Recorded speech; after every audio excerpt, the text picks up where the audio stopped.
Hello everyone. In this video we'll discuss contiguity theory या one trial theory या non reinforcement theory जो जिसे कहते हैं। ये जो थियरी थी ये गुथरी ने दी थी, एडविन रे गुथरी ने। एडविन रे जो गुथरी थे वो अमेरिकन साइकोलॉजिस्ट थे और 1886 उनका जो है बर्थ का ईयर है और 1959 में उनकी डेथ हुई थी। तो एडविन रे गुथरी ने सामीप्यता मतलब जो निकटता आप कह सकते हो, कॉन्टिग्यूटी मतलब निकटता का, और वन ट्रायल एक प्रयास का सिद्धांत, और नॉन रीइंफोर्समेंट गैर पुनर्निरीक्षण जो सिद्धांत आप इसको कह सकते हो। तो ये जो थियरी थी अमेरिकी वैज्ञानिक एडविन रे गुथरी ने इसको दिया था, इसका प्रस्ताव दिया था। उन्होंने अपनी जो थियरी थी, उनकी एक पुस्तक आई थी द साइकोलॉजी ऑफ लर्निंग 1935 में एक बुक आई थी द साइकोलॉजी ऑफ लर्निंग। ये गुथरी की बुक थी, एडविन रे गुथरी की, और इसके अंदर उन्होंने अपनी ये थियरी पब्लिश की थी। गुथरी जो है, गुथरी is best known for his theory that all learning was based on a stimulus response association. गुथरी का मानना क्या था कि जो भी लर्निंग है वो सारी की सारी किस बेस पे होती थी?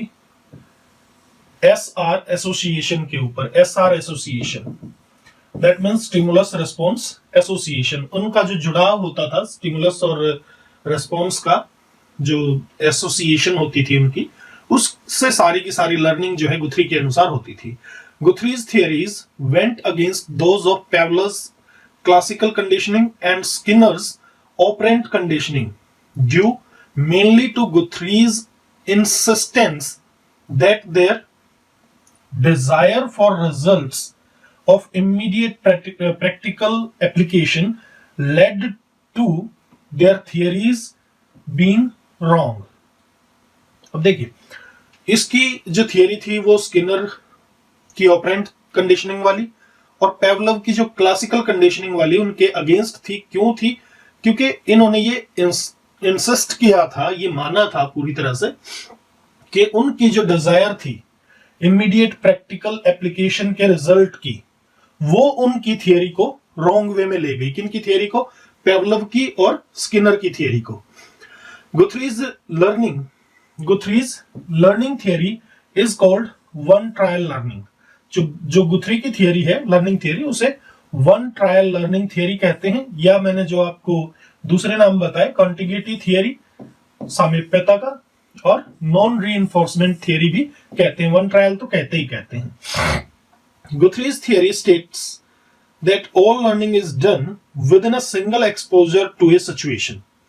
गुथरी क्या मानते थे कि जितनी भी लर्निंग है वो सिचुएशन के प्रति एक सिंगल एक्सपोजर अगर हो जाता है स्टिमुलस रिस्पॉन्स का, तो लर्निंग हो जाती है। According to Guthrie, a combination of stimuli which has accompanied a movement on its reoccurrence tends to be followed by that movement.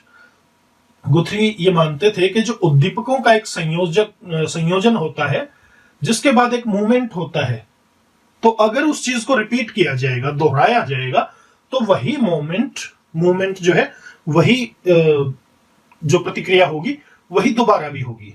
गुथरीज laws of learning, गुथरी के जो लॉज ऑफ लर्निंग है वो एक बार देखते हैं। चलिए, क्या लॉज इन्होंने दिए थे गुथरी ने? गुथरीज लॉज ऑफ लर्निंग, गुथरी के जो अधिगम के नियम थे वो देखते हैं। गुथरी also postulated some laws of learning on the basis of his theory of learning. They are as described below. गुथरी ने अधिगम के अपने सिद्धांत के आधार पर अधिगम के कुछ कानून बनाए थे, कुछ नियम बनाए थे, और वो जो है नीचे डिस्कस किए गए हैं यहां पर। तो इनको देखते हैं वन बाय वन। पहला है लॉ ऑफ कॉन्टिग्यूटी, सामीप्यता का सिद्धांत, नजदीकी का सिद्धांत, पास आने का सिद्धांत जो है। This law states that a combination of stimuli which has accompanied a movement will on its reoccurrence tends to be followed by that movement. कि एक जो कॉम्बिनेशन होगा किसका, जो स्टिमुलस जो होते हैं, उद्दीपक जो होते हैं, स्टिमुली ये प्लूरल है, उद्दीपकों का एक कॉम्बिनेशन जिसके बाद एक मूवमेंट होता है, कोई भी मतलब घटना होती है, कोई मूवमेंट होता है, वो अगर ये कॉम्बिनेशन, उद्दीपकों का कॉम्बिनेशन दोबारा दोहराया जाएगा तो वही मूवमेंट उसके बाद फिर से होगा. He said that all learning is based on a stimulus response association. सारी की सारी लर्निंग किस पे बेस्ड है? स्टिमुलस रिस्पॉन्स एसोसिएशन के ऊपर, यानी एसआर एसोसिएशन के ऊपर सारी की सारी लर्निंग जो है, एसोसिएशन, इसके ऊपर सारी लर्निंग बेस्ड होती है. चलिए अगला इसने एग्जांपल दिया है. A student making a good grade on a test after trying new study technique makes an association between the stimulus of studying and the response of getting good grade. एक बच्चा जिसने कोई नई तकनीक अपनाई, पढ़ने की न्यू स्टडी टेक्निक अपनाई और उसके अच्छे मार्क्स आ गए, तो वो क्या करेगा? एक एसोसिएशन बना देगा किस चीज के बीच में? स्टिमुलस के बीच में. स्टिमुलस कौन सा? वो नई तकनीक. और जो रेस्पॉन्स आया, रेस्पॉन्स क्या आया? अच्छे नंबर आए. तो उन दोनों चीजों के बीच में वो एक एसोसिएशन बना देगा, उन दोनों चीजों को जोड़ देगा. नेक्स्ट है law of one trial learning. One trial learning का जो सिद्धांत है वो क्या कहता है? One trial learning states that A stimulus pattern gains it's full associative strength on the occasion of its first pairing with a response. One trial learning में ये कहता है कि उद्दीपक पैटर्न प्रतिक्रिया के साथ, रेस्पॉन्स के साथ अपनी जो पहली जोड़ी होती है, पहली बार जब वो उसके साथ पेयरिंग करता है, उसी अवसर पर अपनी पूरी सहयोगी ताकत जो है वो प्राप्त कर लेता है. यानी पहली बार में, जब पहली बार वो उसके साथ पेयरिंग करता है, रेस्पॉन्स के साथ स्टिमुलस, इन दोनों की जब पहली बार पेयरिंग होती है तो उसी टाइम पे ये चीज जो है अपनी पूरी ताकत को प्राप्त कर लेती है. Law of recency. रिसेंसी मतलब पुनरावृत्ति. This principle states that which was done last in the presence of a set of stimuli will be that which is done when the stimulus combination occurs again. ये वही पहली वाली बात है. क्या कहता है ये प्रिंसिपल? ये कहता है कि जो पिछली बार एक सेट ऑफ स्टिमुली, मतलब उद्दीपकों के एक सेट के अंदर पिछली बार जो कुछ हुआ था वही चीज दोबारा होगी अगर वो कॉम्बिनेशन दोबारा से आता है तो. किस चीज का? स्टिमुली का. उद्दीपकों का वही कॉम्बिनेशन अगर दोबारा सामने आता है तो वही चीज दोबारा भी होगी. चलिए आगे फोर्थ में ये क्या कहता है? Law of reinforcement. Law of reinforcement का अर्थ हुआ जो पुनर्बलन है उसका क्या कानून है, उसका क्या सिद्धांत है. तो पुनर्बलन के सिद्धांत को भी एक बार देख लेते हैं.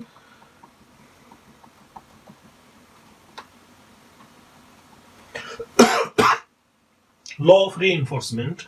Guthrie did not believe Guthrie did not believe that learning is dependent on reinforcement. गुथरी ये नहीं मानते थे कि लर्निंग, अधिगम या जो सीखना है वो reinforcement के ऊपर आधारित है. इस चीज को वो नहीं मानते थे. He defined reinforcement as anything that alters the stimulus situation for the learner. वो ये मानते थे कि reinforcement कोई ऐसी चीज है जो स्टिमुलस सिचुएशन को, उद्दीपक की परिस्थिति को लर्नर के लिए, अधिगमकर्ता के लिए बदल देती है. He rejected reinforcement. उसने reinforcement को रिजेक्ट कर दिया, मना कर दिया. क्यों मना कर दिया? Because it occurs after the association between stimulus and response has occurred. क्यों मना किया? क्योंकि ये एसआर एसोसिएशन के बाद आता है. जो रीइंफोर्समेंट है वो पहले नहीं आती. एसआर एसोसिएशन पहले होता है, उससे लर्निंग आ जाती है, फिर उसके बाद में आता है क्या? रीइंफोर्समेंट, तो उसने इसको नकार ही दिया कि इसकी वजह से कोई कुछ नहीं होता है। Fifth, law of punishment. Punishment के सिद्धांत के बारे में उन्होंने क्या कहा? In contiguity theory, rewards and punishment play no significant role in learning since they occur after the association between stimulus and response has been made. According to Guthrie, वो क्या कहते थे कॉन्टिगिटी थ्योरी में, सामीप्यता के सिद्धांत में, कि पनिशमेंट का और रिवॉर्ड का, इनाम का कोई महत्वपूर्ण रोल नहीं है, क्योंकि ये स्टिमुलस और रिस्पॉन्स के एसोसिएशन के बाद आते हैं। गुथरी के according, punishment should not be used in teaching learning process as any undesirable response does not के बाद ऐसे नहीं आता है, does not stop by using punishment। क्या कहते थे कि टीचिंग लर्निंग में तो पनिशमेंट का इस्तेमाल ही नहीं होना चाहिए, क्योंकि जो अनडिजायरेबल रेस्पॉन्स हैं वो रेस्पॉन्स पनिशमेंट के द्वारा रोका नहीं जा सकता। अब हैबिट्स को ब्रेक करने की बात में गुथरी ने क्या कहा है वो देखिए। Guthrie believed that dozens of tiny movements make up what most see as a single behaviour, much like waving goodbye actually involves dozens of muscle movements. जो भी कोई किसी के एक सिंगल बिहेवियर के रूप में हमें जो चीज दिखाई देती है एक व्यवहार के रूप में, उसके अंदर बहुत सारे छोटे छोटे मूवमेंट्स मिले होते हैं। उदाहरण के लिए उन्होंने क्या कहा है कि किसी को गुड बाय कहना भी एक्चुअल में डजन्स ऑफ मसल मूवमेंट से मिलकर जो है वो चीज बनती है। Guthrie viewed habits as a response connecting with a large number of stimuli. Habit को क्या मानना है कि एक रेस्पॉन्स है जो कनेक्टेड है बहुत सारे किसके साथ, उद्दीपकों के साथ, स्टिमुली के साथ, जो अंदर से उत्तेजना होती है, बहुत सारी उत्तेजनाओं के साथ ये कनेक्टेड है। क्या चीज, जो रेस्पॉन्स है वो बहुत से उद्दीपकों के साथ कनेक्टेड है, और उस चीज को हम कहते हैं हैबिट। ठीक है, मतलब स्टिमुलस नहीं, स्टिमुली, उद्दीपक बहुत सारे, एंड रेस्पॉन्स। ठीक है, बहुत सारे उद्दीपक और रेस्पॉन्स, इनकी जो एसोसिएशन है that is known as habit according to Guthrie. आगे क्या कहता है, which causes the habit to happen more often to a wide variety of things. और यही जो कॉम्बिनेशन है, ये जो कनेक्शन है, ये कारण बनता है बहुत सारी हैबिट्स के होने का। Often to a wide variety of things, आमतौर पर बहुत सारी चीजों के साथ। He postulated that there were 3 different ways to break a habit. एक हैबिट को तोड़ने के 3 तरीके इन्होंने बताए हैं। 3 तरीके कौन से? द थ्रेशोल्ड मेथड, पहला क्या बताया, द थ्रेशोल्ड मेथड, दूसरा बताया द फटीग मेथड, और तीसरा बताया द इनकम्पिटेबल रेस्पॉन्स मेथड। ठीक है, तो चलिए इनको वन बाय वन हम डिस्कस करेंगे कि कौन सा मेथड कैसे काम करता है हैबिट को तोड़ने में। वैसे हैबिट बड़ी ही मुश्किल चीज होती है, अगर एक बार हैबिट हो गई ना तो वो छूटती नहीं है। उदाहरण के लिए आप ये देखिए, ये हुई हैबिट। ठीक है, अब मैं इसको तोड़ने की कोशिश कर रहा हूं। एच तोड़ा, क्या बच गया, ए बिट, मतलब थोड़ी सी है अब भी। ए को भी तोड़ दिया, बिट थोड़ी अब भी है। बी को भी तोड़ दिया, इट इज स्टिल देयर, मतलब ये अब भी है। फिर आई को तोड़ना पड़ेगा, तब जाके हैबिट जो खत्म हो गई। देखो कितने ट्राई की हैं, लेकिन गुथरी कहता है कि 3 तरीके हैं, 3 तरीकों से हैबिट को खत्म किया जा सकता है। पहला है threshold method, involves introducing stimuli that are associated with the habit response at such a weak level that it doesn't actually elicit the response. The strength of the stimuli is increased slowly until the stimuli can be presented at full strength without eliciting the habit response. Guthrie compared this method to horse whispering. Horse whispering होता है horse training. क्या कहता है कि जो stimuli है, जो उत्तेजनाएं हैं, किसके साथ एसोसिएटेड है? हैबिट के साथ। जो आदत के साथ जिन उद्दीपकों का मतलब संबंध है, उन उद्दीपकों को इतने कमजोर लेवल पर प्रेजेंट किया जाता है कि वो आदत जो है नहीं होती, वो रेस्पॉन्स नहीं होता, बहुत ही कमजोर लेवल पर शुरुआत में। फिर धीरे धीरे उनका लेवल बढ़ा दिया जाता है। जो स्टिमुली है उनका लेवल जो है वो धीरे धीरे बढ़ाया जाता है, लेकिन इस बात को ध्यान में रखते हुए कि जो रेस्पॉन्स है वो ना हो। पहले इस लेवल पे दिया जाता है, जो उद्दीपक है पहले उसका लेवल ये होता है कि रेस्पॉन्स जो है वो नहीं हो रहा है। फिर धीरे धीरे उद्दीपक का लेवल बढ़ता जाता है और रेस्पॉन्स जो है वो नहीं हो रहा है, और अंत में बिल्कुल हाईएस्ट लेवल पर ले जाया जाता है उस उद्दीपक को, और रेस्पॉन्स फिर भी नहीं होता। इसे वो किससे कंपेयर करता है? हॉर्स विस्परिंग से, घोड़े की ट्रेनिंग से। दूसरा है फटीग मेथड, थकान वाला। इज क्वाइट सिंपल, बहुत ही सिंपल है। You keep presenting the stimuli until the person with the habit no longer replies with their habitual response। आप बार बार वो उद्दीपक जो है उस पर्सन के सामने प्रेजेंट करते रहते हो, कब तक? जब तक कि वो उस हैबिचुअल रिस्पॉन्स से रिस्पॉन्ड करना ना छोड़ दे। उद्दीपक तब तक बार बार मतलब उसके सामने लाए जाते हैं। Guthrie considered this method similar to breaking the horse, घोड़े को तोड़ना। इस चीज से वो इसको कंपेयर करता है। तो ब्रेकिंग द हॉर्स फटीग से, हॉर्स विस्परिंग थ्रेशोल्ड मेथड से। आगे कहता है द इनकॉम्पिटेबल रेस्पॉन्स। जो इनकॉम्पिटेबल रेस्पॉन्स वाला मेथड है, pairs the stimulus that causes the habitual behaviour with another stimulus that triggers are response that is opposite, that triggers the response that is opposite or incompatible with the habit that individual wants to get rid of। इसमें क्या करना होता है? दो stimulus की pairing कर देनी होती है, ठीक है। एक वो स्टिमुलस जिससे वो हैबिचुअल रिस्पॉन्स जो है निकलता है, दूसरा स्टिमुलस कौन सा है? जो इस हैबिचुअल रिस्पॉन्स के बिल्कुल उलट है। तो इनकी पेयरिंग कर दो, एक साथ दे दो। उससे क्या होगा? ये उस रेस्पॉन्स को पैदा करेगा, लेकिन ये उस रेस्पॉन्स को पैदा होने नहीं देगा। तो जो हैबिचुअल रेस्पॉन्स है उससे इंसान जो है फिर अपना पीछा छुड़ा सकता है। Implications of Guthrie's theory in education. Education के अंदर गुथरी की जो थियरी है उसकी क्या इंप्लीकेशंस हैं, क्या कैसे उसको लागू किया जाता है, क्या प्रभाव है इसके सिद्धांत के, तो वो भी हम एक बार देख लेते हैं। चलिए,